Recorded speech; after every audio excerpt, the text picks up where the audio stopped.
ఈ సమయంలో మనం 146 కీర్తన మనం ధ్యానించుకుందాం. 146 కీర్తన మనకి అందరికీ తెలిసిన కీర్తనే.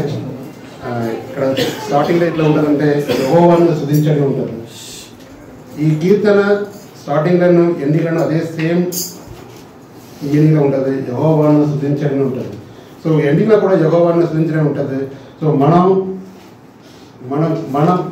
కూడా ఎట్లా ఉండాలంటే ఈ కీర్తన దావీదు రాసిన కీర్తన మనకు తెలియపడుతున్నారు. అదే సమయంలో యెహోవా మనం ఉదయకాల సమయంలో యెహోవాను స్తుతించాలి. అదే సమయంలో రాత్రి సమయంలో కూడా మనం యెహోవాను స్తుతించాలి. సో మనం ఎల్లప్పుడూ యెహోవాను స్తుతించేలాగా ఉండాలి. సో అదే ఇక్కడ కీర్తనకారు అంటున్నాడు. మనం అందరూ చెప్తున్నారు ఏంటంటే యెహోవాను స్తుతించాలి. తన ప్రాణకు సెకండ్ అంటున్నాడు, నా ప్రాణమా యెహోవాను స్తుతించము అంటున్నాడు. ఫస్ట్ ఏమంటున్నారంటే యెహోవాను స్తుతించని చెప్తున్నాడు. తర్వాత ఏమంటున్నాడంటే నా ప్రాణమా యెహోవాను స్తుతించము అని చెప్తున్నాడు. ఆయన ప్రాణంకి ఆయనే చెప్పుకుంటున్నాడు యెహోవాను స్తుతించము అంటే. సో మనం ఇక్కడ ఏం చెప్తున్నాడంటే కీర్తనకాడు వాళ్ళ ప్రాణం కంటున్నాడు యెహోవాను స్తుతించము. మనం ఎప్పుడైనా మనం ప్రాణంకి మన అన్న అమ్మ ఇట్లాంటి మాట ఎప్పుడైనా అది మనం ఇక్కడ థింక్ చేసుకోవాలి. యెహోవాను స్తుతించమంటాం. మనకి టైం దొరికితే మనకి ఏదైనా సమయం దొరికితే ఎట్లా అంటామంటే మనకి ఆస్తి కావాలని మనం థింక్ చేస్తుంటాం, కానీ మన అంతస్తు కావాలని థింక్ చేస్తాం. కానీ ఎప్పుడూ మనం యెహోవాను స్తుతించాలని మన ప్రాణంకి ఎప్పుడు మనం చెప్పిన వాళ్ళగా ఉండాలి. సో ఇది మన ఆస్తియో అంతస్తో ఈ లోకంలో ఉన్న మనకి ఏమి మనకి పొడవు కాదు. ఈ లోకంలో ఉన్న ఏమి మనకి నిరంతరం కాదు. సో దేవుడిని మనం స్తుతించాలి. ఎల్లప్పుడూ దేవుడిని స్తుతించాలి. అది మన ప్రాణం మనం చెప్పుకోవాలి. సో అదే ఇక్కడ కీర్తన అంటున్నారు, నా ప్రాణమా యెహోవా స్తుతించమంటే కీర్తనకారు ఆయన ప్రాణం కంటున్నాడు. మనం కూడా ఎట్లా ఉండాలంటే ఎల్లప్పుడూ దేవుడిని స్తుతించవాళ్ళగా మనం ప్రాణంతో చెప్పుకోవాలి. యెహోవాను స్తుతించని చెప్పుకోవాలి. మనం ఎప్పుడు మౌనంగా ఉండటం ఏం లేదు. మన ఈ లోకం బట్టి ఏమి మనం మాట్లాడకూడదు. యెహోవాను స్తుతించాలి. ఏ సమయం బట్టి అన్ని సమయం బట్టి యెహోవాను స్తుతించాలి. సో ఇక్కడ సెకండ్ కీర్తన ఏమంటున్నాడంటే నా జీవితకాల మందము నేను యెహోవాను స్తుతించను, నా బ్రతుకు కాల మందము నా దేవుణ్ణి కీర్తించమంటున్నాడు దావీదు కీర్తనకారు. సో నా జీవితకాల మందము నేను యెహోవాను స్తుతించని చెప్తున్నాడు. సో జీవితకాలం అంటే మన పుట్టినప్పటి నుంచి మనం మరణించిన దాకా అంటున్నాడు మన దావీదు కీర్తనకారు అంటున్నారు. సో మనం ఒక రూల్స్ పెట్టుకుంటున్నాడు దావీదు కీర్తనకారు. నేను పుట్టి నుంచి మరణించినప్పుడు దాకా నేను యెహోవాను సన్నిధిని చెప్తున్నాడు. సో మనం కూడా ఇట్లాంటి రూల్స్ మనం తీసుకురావాలి. మన లైఫ్లో కూడా పుట్టినప్పటి నుంచి మనం ఎల్లప్పుడూ మనం నిద్రించిన దాకా ఎప్పుడు మనం యెహోవాను స్తుతించడానికి ఒక రూల్స్, అదే ఒక తీర్మానం అంటారు కదా, ఆ తీర్మానం తీసుకురావాలి మన లోపలనే. ఎప్పుడు మన యెహోవాను మనం స్తుతించడానికి మన తీర్మానం తీసుకురావాలి. అదే ఇక్కడ కీర్తన అంటున్నాడు. అదే మన లైఫ్ కూడా మనం కూడా అప్లై చేసుకోవాలి. సో ఇక్కడ సెకండ్ మాట ఏంటంటే నా బ్రతుకు కాల మందము నా దేవుని కీర్తించని అంటున్నాడు. కీర్తన ఏంటంటే మనం ఈ పరిశుద్ధ వేదాలను చూస్తామంటే కీర్తన గ్రంథం కూడా ఒక పుస్తకం మనకి ఇక్కడ ఉన్నది. సో దేవుడు దీన్ని కూడా కలిగించాడు. కీర్తన మూలంగా కూడా మనకు దేవుణ్ణి స్తుతించవచ్చు. కీర్తన మూలంగా కూడా మన దేవుణ్ణి కనపరచవచ్చు. మనం కూడా ఎల్లప్పుడూ మనం ఏ సమయంలో కూడా మనకి ఎక్కడ సమయం దొరకలేదు అక్కడ మనం దేవుడు కీర్తన మనం స్తుతించాలి. సో అదే ఇక్కడ సెకండ్ తీర్మానం సెకండ్ రూల్స్ తీసుకుంటున్నాడు దావీదు చెప్తాడు, నేను బ్రతుకుకాల మందము నా దేవుణ్ణి కీర్తించను అంటున్నాడు. మనం కూడా అదే మాటను మనం తీసుకోవాలి. ఈ దేవుడిని ఇక్కడ బ్రతుకుకాల మందముని దేవుణ్ణి కీర్తించని ఉండాలి. ఎక్కడ మనకు సమయం దొరకలేదో అక్కడ మన కీర్తన మూలంగా మన దేవుణ్ణి స్తుతించాలి. సో ఈ తీర్మానం ఈ రోజు నుంచి మనం తీసుకోవాలి. ఎల్లప్పుడూ మనం దేవుణ్ణి స్తుతించాలి, దేవుణ్ణి కీర్తించాలి.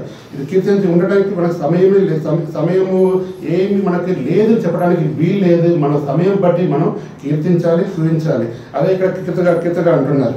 సో ఇక్కడ మనం నెక్స్ట్ చూసామంటే థర్డ్ వస్తే మనం చూసామంటే రాజుల చేతులైనా నరుల చేతులైనా రక్షణ కలుగుదు, వారిని నమ్ముకుండా కొనకూడని అంటున్నాడు. సో రాజులు మనం మ్యాక్సిమం మన లైఫ్లో మనం ఇక్కడ భూలోకంలో ఉంటున్నామంటే మన రాజులు మనం ఎవరిని మనం ఇది చేస్తామంటే మన ఏదైనా పైన దానికి వెళ్తామంటే ఏదో నెక్స్ట్ దానికి వెళ్తామంటే వాళ్ళ సపోర్ట్ వీళ్ళ సపోర్ట్ అడుగుతాం. దేవుడు అదే దావీదు కీర్తన కదా చాలా చాలా వచనాలు అంటున్నారు, ఎవరు నమ్మకండి, రాజులు నమ్మకండి, నరుడు నమ్మకండి, దేవుడు నమ్మకం చెప్తున్నారు. అదే మనం కూడా ఇక్కడ కూడా ఏం చేసుకోవాలంటే రాజులు నమ్మడానికి మనకు వీలు లేదు, నరుడు నమ్మడానికి మనకు వీలు లేదు. భూమిని అవసరంగా తీర్చడానికే వీళ్ళందరూ. అది కూడా ఏంటంటే దేవుడు యెహోవా మనసుల ద్వారమే, అదే దేవుడి ద్వారమే ఆ మనసులను కూడా పంపిస్తారు. ఏదైనా కార్యం చేశారంటే దేవుడినే పంపించారు. మనం వెళ్ళి వారిని అడగాలని అవసరం లేదు. దేవుడిని పడితే మనం ఆరాధన చేసినప్పుడు, దేవుడైతే మనం స్తుతించినప్పుడు దేవుడే మనకు ఒక మార్గం చూపిస్తాడు. సో మన జీవితంలో మనం ఎప్పుడు రాజులో నమ్ముకోవటము, నడువులో నమ్ముకోవటము వీలు లేదని దావీదు చాలా కీర్తన అంటున్నారు, ఇక్కడ కూడా అంటున్నారు. సో అదే ఇక్కడ మనం కూడా అదే అట్లనే ఉండాలి. ఎవరైనా నమ్మకోవడానికి వీలే లేదు. వీలే నాకు అన్ని కల్పిస్తారు. ఒక ఎమ్మెల్యే ఉన్నారు, ఎంపీ ఉన్నారు, వాళ్ళు అన్ని చూసుకుంటారు. నన్ను ఇక్కడ ఎట్లా ప్లేస్ నన్ను నడిపిస్తాను మనం ఎప్పుడు మనం నమ్ముకోకూడదు. సో అదే ఇక్కడ కీర్తనగాడు అంటున్నాడు. తర్వాత ఒక ఫోర్త్ వర్స్ మనం చూస్తామంటే వారి ప్రాణము వెళ్ళిపోయిను, వాడు మట్టిపోడు, వారి సంగపాలను నాడే నశించని చెప్తున్నాడు. సో వాళ్ళు కూడా మట్టిలో కలిసిపోతారు ఒకరోజు. వాళ్ళు ఎన్ని రోజులు నమ్ముకుంటాం, కానీ మనకు దేవుడు యెహోవా మనల్ని నిరంతరం నిరంతరం నమ్ముకోవచ్చు. ఆయన కూడా ఒకరోజు మనం ఎవరైనా నమ్ముకుంటా కూడా ఆయన కూడా ఏమైపోతారో ఒకరోజు ఆయన ప్రాణం కూడా మట్టిలో కలిసిపోతుందని యెహోవా చెప్తున్నాడు. సో మనం ఎవరైనా నమ్ముకోవడానికి వీల్లేదు. మనం క్రిస్తులుగా మనం ఏం చేయాలంటే దేవుడిని ఒక్కడే నమ్ముకోవాలి. దేవుని ఒక్కడే మనం ఆరాధన చేసుకున్నప్పుడు దేవుడు మనకు మార్గం చూపిస్తాడు. అది నరుల వల్లనో లేకపోతే రాజుల వలన మార్గం చూపిస్తాడు. సో మనం డైరెక్ట్గా వెళ్ళి వాళ్ళని నమ్ముకోవడానికి ఎప్పుడూ వీలు లేదు. ఓకే, సో ఇక్కడ మనం మన ఫిఫ్త్ వర్స్ మనం చూసామంటే ఫిఫ్త్ వర్స్లో ఎవనికి యాకోబు దేవుడు సహాయధరును, ఎవడు తన దేవుడైన యెహోవా మీద ఆశ పెట్టుకొనునో వాడు ధన్యుడు. అదే చెప్తున్నాను ఇక్కడ. మనం ఎవడు యెహోవా మీద ఆశపడుతున్నాడో వాడు ధన్యుడు అంటున్నారు. మన యెహోవాను ఆశపడుతున్నాడో ఏంది? యెహోవా దేవుడు మనకు కొంచెం వాగ్దానం ఇచ్చాడు. ఆ వాగ్దానమే మనకి మెయిన్. ఆ వాగ్దానం పడి మనం నడిస్తే మన దేవుడు ధన్యుడు అంటున్నారు. సో వాగ్దానం మనం దేవుడు ఇచ్చిన వాగ్దానం పడి నడవాలి. వాగ్దానం మనం మీరు నడిచినప్పుడు దేవుడు ఆశలు ఉండవు. మనం దేవుడు ఆశ ఏంది? ఆ వాగ్దానం మనం ఫాలో చేసుకోవాలి. అప్పుడు చేసుకున్నప్పుడు మనకి దేవుడు ఎన్నో మనకు గొప్ప కార్యం మన లైఫ్లో చేసే ఉంటారు. మన దేవుడి కోసం బతకాలి, కానీ మనం దేవుడు తీర్మానం బట్టి మనం నడవాలి, కానీ మనం ఇష్టజాలగా నడవడానికి ఇక్కడ వీలు లేదు. ఓకే, సో ఇక్కడ 6 verse మనం చూస్తాం. 6 verse మనకు చాలా బాగుండదు. మన దేవుడు ఎట్లాంటి దేవుడిని మనకు ఉండదు. ఇక్కడ ఆయన ఆకాశము భూమిను సంపూర్తిను దానిలోని సర్వమును సృజించిన వాడు ఆయన ఎన్నడూ మాట తప్పని వాడు. సో ఇక్కడ ఏమంటున్నాడంటే యెహోవా మీ దేవుడు ఎవరంటే ఇక్కడ అన్ని చూపిస్తున్నాడు. ఆయన ఆకాశము భూమిను సంపూర్తిను సముద్రంలో దానిలోని సర్వమును సృజించిన వాడని అంటున్నారు. సో ఇక్కడ ఆకాశం భూమిని దానిలో ఉన్న సర్వము చేసిన వాడిని అంటున్నారు దేవుడి గురించి. ఇక్కడ మన గాడ్ ఏంటంటే క్రియేటర్ గాడ్. మనం ఎన్నోసారి చూస్తున్నాం, కానీ సైంటిస్ట్ చాలా దాన్ని చేంజ్ చేశారు, కానీ ఈ 3ను మాత్రం ఎక్కడైనా చేంజ్ చేయలేదు, ఎప్పుడు చేంజ్ చేయలేదు. ఆకాశం ఎక్కడైనా చేంజ్ చేశారా? సైంటిస్ట్ ఎవరైనా వచ్చి ఎన్నో చేశాడు, ఈరోజు చేసినది రేపు అప్డేట్ చేస్తున్నారు, కానీ ఆకాశంలో మనం సృజించిన దేవుడు అక్కడ నుంచి ఏమీ అప్డేట్ చేయలేదు. అదే భూమిని కూడా ఎక్కడ ఏమి లేకపోతే భూమిని కూడా సైజ్ పెంచారా సైంటిస్ట్ వచ్చేసి ఎక్కడేం చేయడం కుదరట్లేదు. సో దేవుడు చేసిన క్రియేటర్ గాడ్, దేవుడు చేసిన క్రియేషన్ అట్లాంటి క్రియేషన్. సో అట్లాంటి దేవుడిని ఉన్నప్పుడు మనం దేవుడిని సృజించడం ఉండాలి. మనం గాడ్ ఏంటంటే మనం క్రియేటర్ గాడ్, మనకి గొప్ప దేవుడు మన క్రియేటర్ గాడ్. సో మనం కూడా ఎట్లా ఉండాలంటే దేవుడు ఇంత గొప్పగా మనం లోకంలో మన భూమిని అదే సమయంలో ఎంతో మంచిదనంగా మనకి ఒక మాట వల్ల మనం ఇదన్నీ మన క్రియేషన్ చేశారు. సో మనం కూడా దేవుడికి మనం ఎల్లప్పుడూ దేవుడికి మనం సుధించిన వాళ్ళగా ఉండాలి. సో ఇక్కడ 7th verse 7th 8th 9th మనం చూసామంటే ఒకటి తెలిసిపోతుంది, మనకి దేవుడిని ఎందుకు మనం ప్రైజ్ చేయాలి, రీజన్ ఏంటి ఇక్కడ, why do we praise the god, అక్కడ తెలిసిపోతుంది. మీకు చాలా పాయింట్ ఉంటుంది. నాకు 7th verse చూసామంటే 7th verse బాధపరచుబడి వారికి ఆయన న్యాయం తీర్చును, ఆకలి గొనిన వారికి ఆహారం దయచేయును. ఓకే బాధపరిచిన వారికి ఆయన న్యాయము చేర్చును, ఆకలి ఉన్న వారికి ఆహారం దయచును. మనం ఒక్కసారి థింక్ చేసి చూసామా, మనకి ఆహారం వస్తుంది డైలీ, మన తల్లిదండ్రుల వల్ల వస్తుంది మనం అనుకుంటాం, కానీ ఆ తల్లిదండ్రుల వల్ల కాదు, దేవుడి వల్ల వస్తుంది. దేవుడు ఇచ్చిన వల్లనే మనకు ఆహారం వస్తుంది. మనం ఒకసారి మీరు అందరి లైఫ్లో చూస్తారంటే, మేమందరం అదే మనం స్టడీస్ అయిపోయిన తర్వాత ఒకసారి మనం జాబ్ కోసం వచ్చినప్పుడు ఏమి లేకుండా వచ్చిన వాళ్ళం, ఎవరు అందరం బ్రదర్ అండ్ సిస్టర్తో అడిగితే అదే చెప్తారు. ఒకసారి ఏంటంటే మన చదువు అయిపోయిన తర్వాత జాబ్ కోసం వచ్చిన వాళ్ళు అందరూ కష్టపడి వచ్చిన వాళ్ళు, ఎవరు సుఖంగా వచ్చి ఒక మంచి జాబ్ వచ్చిన వాళ్ళే కాదు. ఆ సమయంలో ఎట్లా దేవుడు మనకి ఆకలి తీర్చారంటే ఒక సన్న మనం థింక్ చేసి చూస్తే ఆ సమయం మనకు మంచిగా తెలుస్తుంది.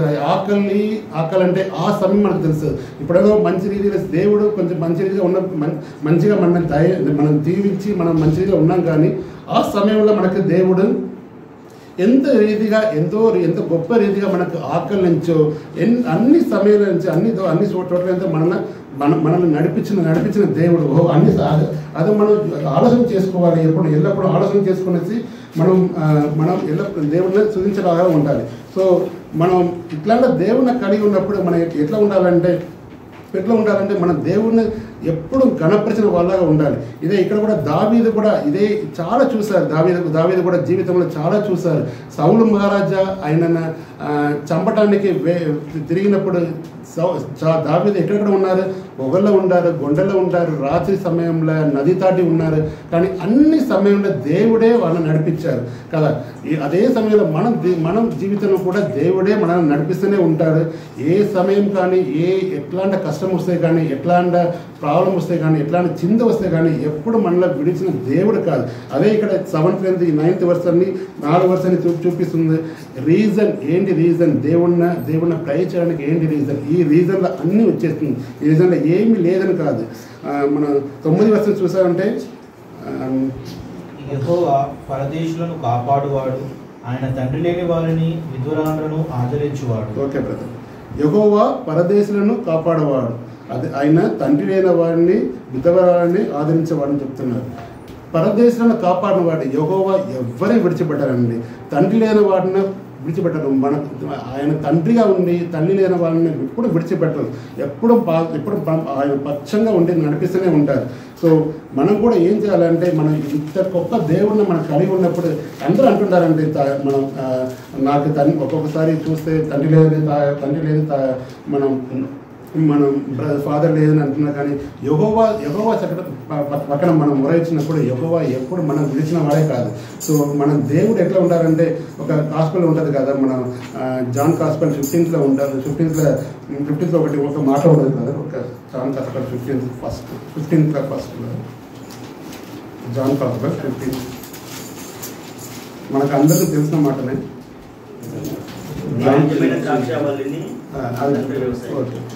నేనే నిజమైన ద్రాక్షవల్లిని చెప్తుంటాడు అక్కడ. అదే మనకి దేవుడే నిజమైన ద్రాక్షవల్లిని అంటున్నాడు. ఇక్కడ వేరే ఎవ్వరం కాదు, మనం ఎవరైనా నమ్మటానికి వీలే లేదు. తండ్రి ఎప్పుడు మనలా కాపాడుతూనే ఉంటారు. న్యాయం చేసిన దేవుడు, మనకు సహాయం చేసిన దేవుడు మన పక్షంలో ఉంటాడు. అదే తరాలు మనతో పాటు ఉంటాడు. మన పాఠం కాదు, ఇప్పుడు యుగాలు మన దేవుడు కాసునే ఉంటారు. మన పాషే ఉంటాడు ఎప్పుడు దేవుడు. సో మనం కూడా ఆ దేవుడిని ఎప్పుడు మనం కీర్తన మూలంగా, మన అదే సమయంలో మనం ఆరాధన మూలంగా మనం సుధించే వాళ్ళగా ఉండాలి. మనం ఏమై ఉన్నాం, మన ఏం కలిగి ఉన్నాం, మన ఎట్లా స్థితిలో ఉన్నాం, ఎప్పుడు మనం జ్ఞాపకం చేసుకునేసి సుధించే వాళ్ళగా ఉండాలి. సో ఇక్కడ ఈ కీర్తన అదే చెప్తున్నాడు దావీదు కీర్తన గారు. ఫస్ట్ వర్స్లో అదే అంటున్నాడు, లాస్ట్ వర్స్లో అంటున్నాడు, యెహోవాను స్తుతించండి అంటే అదే మన ఆది అందము యెహోవాని. అదే సమయంలో అల్ఫావు ఒమేగావు యెహోవానే. సో మనం కూడా ఎప్పుడు ఎల్లప్పుడూ ప్రతి సమయము ప్రతి రోజున కూడా ఉదయం నుంచి రాత్రికాల సమయం దాకా యెహోవాను మనం స్తుతించిన అలా ఉండాలి. ఒకరోజు మన సండే వచ్చేసి యెహోవా స్తుతించాం ఆ సమయంలో అయిపోయింది కాదు, కానీ ఎప్పుడు ఎల్లప్పుడూ మన యెహోవాను మన సమయం దొరికినప్పుడు అన్ని యెహోవాను స్తుతించేలాగా ఉండాలి. సో చిన్న వార్తని దేవుడు దీవించినాక ఆమేన్.